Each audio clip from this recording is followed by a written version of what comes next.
Hello, good morning. This is my first lecture for the September month, and today we shall discuss some important numericals based on the measurement of small distances.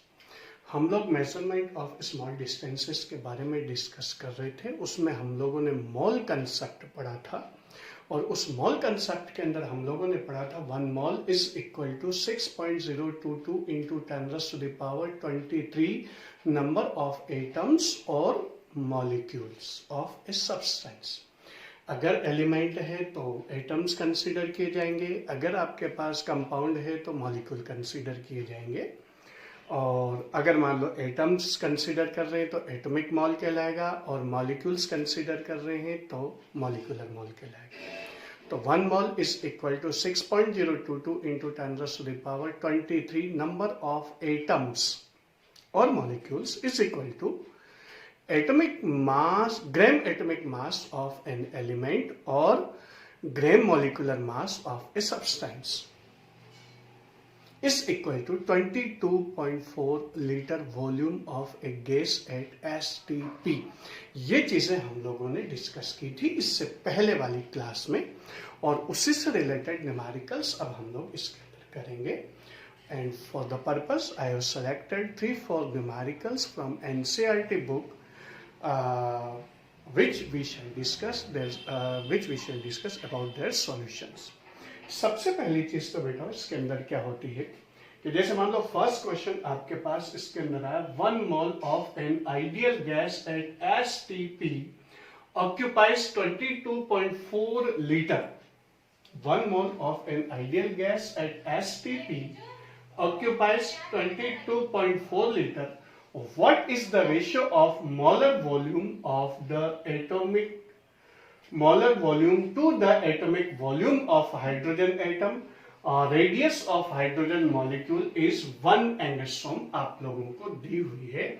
तो solution number 4 के अंदर question number 1 के अंदर solution के अंदर हम लोग discuss करेंगे कि आपके पास रेडियस ऑफ हाइड्रोजन मॉलिक्यूल दे दिया 1 एंगस्ट्रॉम, और एंगस्ट्रॉम का मतलब मैं आप लोगों को बता चुका हूं प्रीवियस क्लासेस के अंदर, 10⁻⁻10 मीटर। ये आपके पास इसके अंदर आएगा, और फिर उसके बाद हमारे पास इसके अंदर क्या होगा कि ये तो हो गया आपके पास इसकी वैल्यू। अब उसके बाद हम लोग अच्छी तरह से जानते हैं कि 1 मोल के अंदर नंबर ऑफ जो एटम्स होंगे एवोगैड्रो नंबर के बराबर, मॉलिक्यूल्स जो होंगे एवोगैड्रो नंबर के बराबर होंगे 6.022 into 10⁻23 number of atoms present in 1 मोल। तो हमारे पास यहाँ पर मोलर वॉल्यूम की वैल्यू कितनी हो जाएगी, इस सबसे पहले तो आएगा आपके पास volume of each molecule। Volume of each molecule आपके पास आ जाएगा 4/3 πr³। Volume of 1 mole molecule,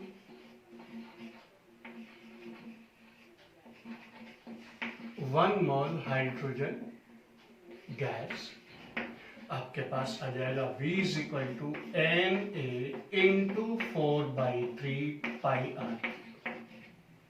ये आपके पास इसके अंदर वैल्यू रहेगी।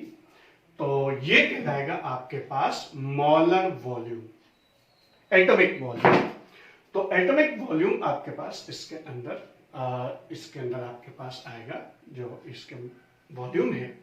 तो हमारे पास इसके अंदर क्या आ जाएगा, वॉल्यूम आ जाएगा आपके पास 4/3 6.022 इंटू 10⁻23 इंटू 4/3 पाई मीन्स 3.14। r³ की वैल्यू आपके पास कितनी आ जाएगी, 10⁻⁻10 का होल। ये आपके पास इसके अंदर वैल्यू रहेगी, और जब आप लोग इसे सॉल्व करेंगे तो ये वाली वैल्यू आपके पास आ जाएगी 25.2 इंटू 10⁻⁻7 मीटर। ये आपके पास इसके अंदर क्या चीज आ गई, एटॉमिक वॉल्यूम इसके अंदर आपके पास, यानी मॉलिक्यूल्स का इंडिविजुअल मॉलिक्यूल्स का वॉल्यूम आपके पास इसके अंदर आ गया। अब इसके बाद हमारे पास इसके अंदर क्या होगा कि इसके अंदर नेक्स्ट आएगा आपके पास गैस के अंदर जो मोलर वॉल्यूम है V dash is equal to, जो स्टैंडर्ड आपके पास आता है, और V dash is equal to आ जाएगा 22.4 लीटर। तो 22.4 लीटर को अगर हम लोग मीटर क्यूब के अंदर कन्वर्ट करेंगे तो आपके पास वैल्यू आ जाएगी 22.4 इंटू 10⁻³ मीटर क्यूब। ये वैल्यू आपके पास इसके अंदर आती है। तो ये हो गया आपके पास 22.4 इंटू 10⁻³ मीटर क्यूब। अब दोनों का रेशियो अगर हम लोग कैलकुलेट करते हैं, ये आपके पास एटॉमिक या मॉलिक्यूलर वॉल्यूम आ गया, ये मोलर वॉल्यूम आ गया आपके पास। तो V dash upon V is equal to आपके पास कितना आ जाएगा 22.4 इंटू 10⁻³ अपॉन 25.2 इंटू 10⁻⁻⁷।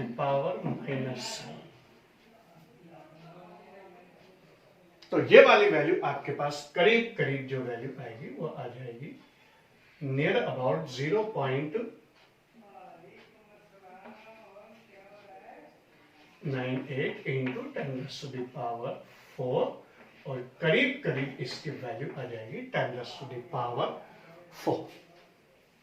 ये आपके पास इसके अंदर दोनों का कंपैरिजन आया, और ये जो डिफरेंस आ रहा है आपके पास इन दोनों वॉल्यूम्स के बीच में, मोलर वॉल्यूम्स ऑफ जो आपके पास जो सब्सटेंस है वो, और जो आपके पास जो इसके अंदर जो मॉलिक्यूलर वॉल्यूम है, उन दोनों के बीच का जो डिफरेंस हम लोगों को मिला है वो 10⁻⁴ है।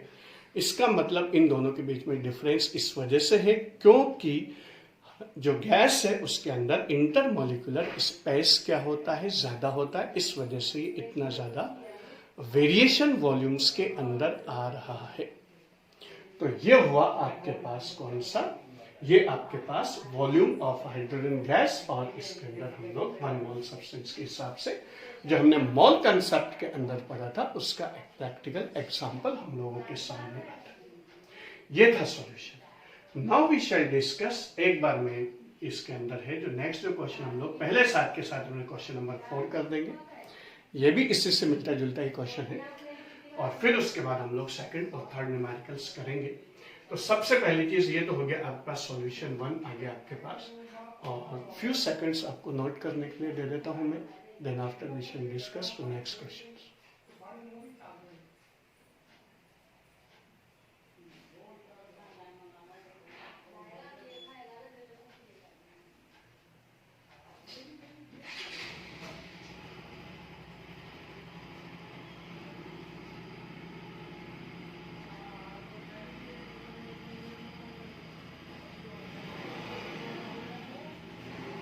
Okay, next.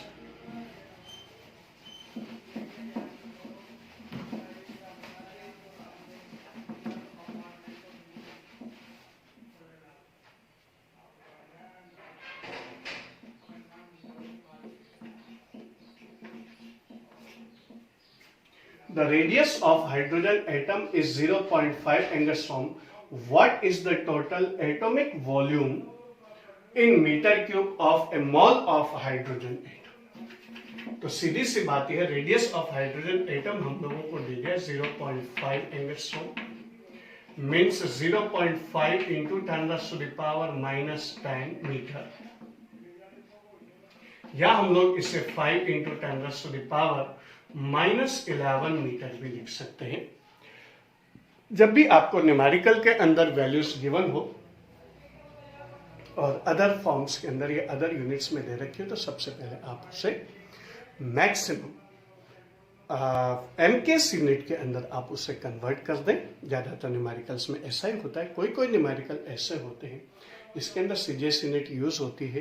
किसी भी करें आप, MKs में करें, CGS में करें, लेकिन एक चीज़ का ख्याल रखें, और वो क्या है कि आपको वो सारे के सारे जो न्यूमेरिकल्स हैं, वो वैल्यूज है, उन्हें एक यूनिट के अंदर लाना है, चाहे CGS में लाओ चाहे MKs में लाओ। तो ये वैल्यूज आपने इसके अंदर रेडियस कर दी। अब उसके बाद हम लोगों को इसके अंदर क्या आ जाएगा कि वही volume of each atom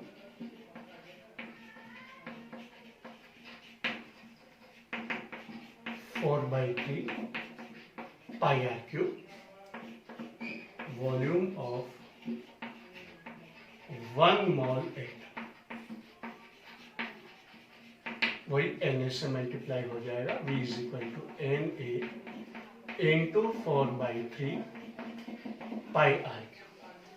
value put करेंगे हम लोग, Na का मतलब Avogadro number 6.022 into 10⁻23 into 4/3 into pi की वैल्यू 3.14, आर क्यूब की वैल्यू 5 इंटू 10⁻11 का whole cube.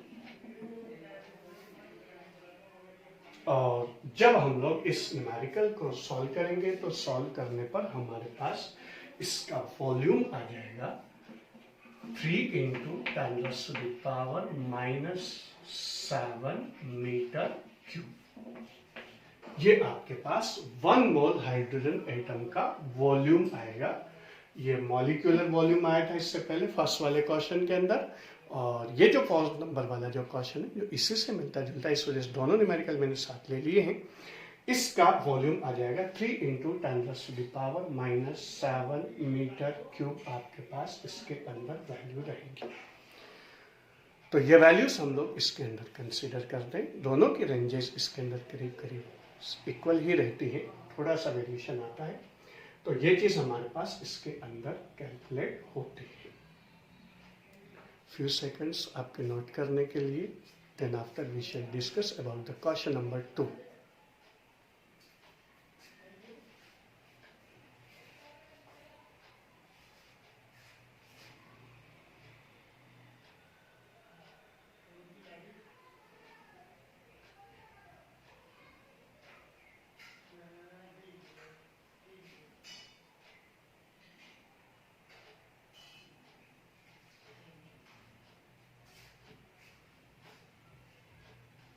Okay. Now we shall discuss about the question number 2.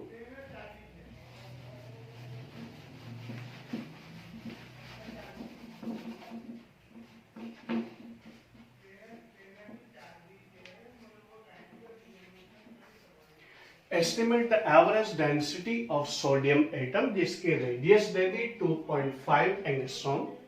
Compare it with the density of sodium in crystalline phase 970 kilogram पर metre cube. और ये value आपको calculate करनी। इसके अंदर भी वही सोडियम एटम की रेडियस आपको दी गई है, R इज इक्वल टू दे दिया 2.5 एंगस्ट्रॉम, और डेंसिटी इसके अंदर कैलकुलेट करनी है। तो average density of sodium atom के अंदर आपके पास जो वॉल्यूम आएगा, पहले ईच एटम ऑफ सोडियम आपके पास आ जाएगा वही 4/3 pi r cube for each atom. और सेकंड आएगा आपके पास फॉर 1 मोल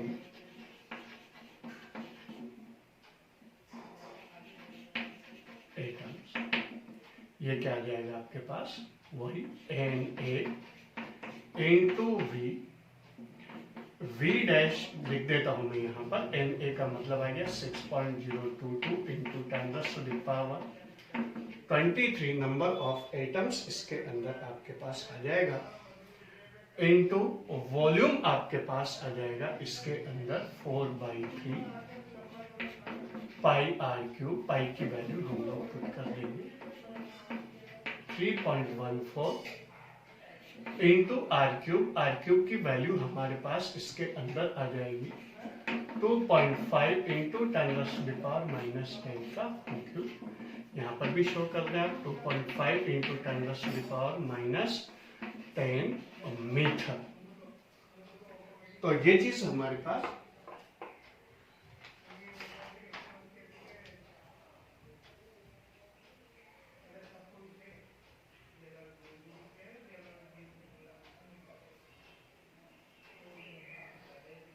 तो ये वाली वैल्यू आपके पास आ जाएगी। Mass of 1 mole sodium is 23 ग्राम।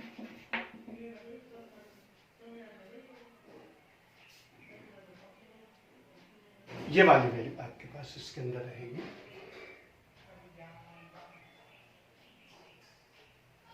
और किलोग्राम्स के अंदर आ जाएगा आपके पास 23 इंटू 10⁻³ किलोग्राम। यहां से हम लोग डेंसिटी कैलकुलेट कर लेंगे। Density of sodium is 23 into 10⁻³ kilogram upon volume आपके पास आ जाएगा 6.022 into 10⁻23 into 4/3 into 3.14 into 2.5 into 10⁻, क्या लिख देता हूं मैं, 2.5 इंटू 10⁻⁻10 का होल क्यूब। ये वाली वैल्यू आपके पास आ गई। और आप चाहे तो ईच एटम के लिए भी निकाल सकते हैं। इसके बाद यहाँ पर मास के अंदर आप लोग 6.022 इंटू 10⁻1 ये मास ऑफ ईच एटम भी हो सकता है, और ऐसे आप पूरे वॉल्यूम के लिए भी निकाल सकते हैं। तो बात वही बराबर ही है। तो 23 into 10⁻³ kilogram upon 6.022 into 10⁻23 into 4/3 into 3.14 into 2.5 into 10⁻10 का होल क्यूब आपके पास इसके अंदर आ गया। और जब आप लोग इसे सॉल्व करेंगे तो आपके पास इसकी वैल्यू आएगी 0.58 इंटू 10⁻³ किलोग्राम पर मीटर। क्रिस्टलाइन फॉर्म के अंदर ये तो आपके पास एटॉमिक डेंसिटी आई। क्रिस्टलाइन डेंसिटी आपके पास क्या है, ये गिवन है क्वेश्चन के अंदर। क्रिस्टलाइन डेंसिटी ये दे दी आपको 970 किलोग्राम पर मीटर क्यूब, और इसे आप लोग लिख सकते हैं 0.970 इंटू 10⁻³ इंटू 10⁻³ किलोग्राम पर मीटर क्यूब। और दोनों डेंसिटीज आपके पास क्या आ रही है, करीब करीब इक्वल आ रही है। तो ये दोनों डेंसिटीज जब आपके पास इक्वल आएंगी, दैट मीन्स आपके पास क्या हो जाएगा, इसका मतलब ये होगा कि यहाँ पर जो क्रिस्टलाइन फॉर्म है उसमें इसके जो सोडियम के जो एटम्स हैं वो क्लोजली पैक्ड हैं, इसलिए इनकी डेंसिटी में ज़्यादा वेरिएशन नहीं आता। हाइड्रोजन गैस की डेंसिटी के अंदर वेरिएशन ज़्यादा आ रहा था। यहाँ पर आपके पास ये सॉलिड फॉर्म होते हैं, सॉलिड फॉर्म के अंदर, क्रिस्टलाइन फॉर्म के अंदर जो एटम्स हैं सोडियम के वो क्लोजली पैक्ड होने की वजह से हमारे पास इसकी वैल्यू करीब करीब क्या आती है, इक्वल आती है। तो फ्यू सेकंड्स आप लोगों को इसको नोट करने के लिए, then after we shall discuss the next question.